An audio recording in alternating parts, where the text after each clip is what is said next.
The biggest story in town right now is what's happening with generative AI. From a generative AI standpoint, what's interesting is how the way we're using this has changed in the past 12 months. In fact, there was an article recently in the Harvard Business Review that compared March last year to March this year to see how a professional is using generative AI in their day-to-day. Now, if you look at March this year, these are the top 40 ways we're using it.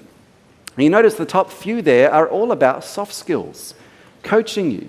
This idea of, we heard about role-playing before. AI can be a fantastic tool for that. In fact, one of the best prompts can I encourage you to use, maybe do this afternoon, a bit of homework, go into whatever model you use, whether it's Claude or Perplexity or ChatGPT or Gemini, whatever you use, and put in this prompt. From what you know of me, what are my top 3 professional blind spots? You'll be amazed what it tells you. Like, so insightful. Now, I was over in the States a few weeks back working with a bunch of accountants over there, and they're all in a flap about AI taking their jobs. And I said, don't worry, gang, look at where tax advice is on the list. Number 32, sandwich between getting advice for playing Dungeons and Dragons and interacting with the deceased. I'm like, I think as accountants, you're safe for a little while yet. So that's how we're using these tools. These are the top 50 tools as of 4 days ago.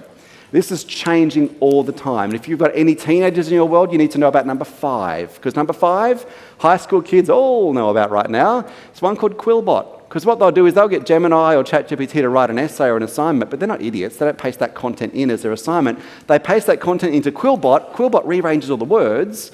So now when they submit it, all the school tech that tries to identify was AI involved gets all a bit confused.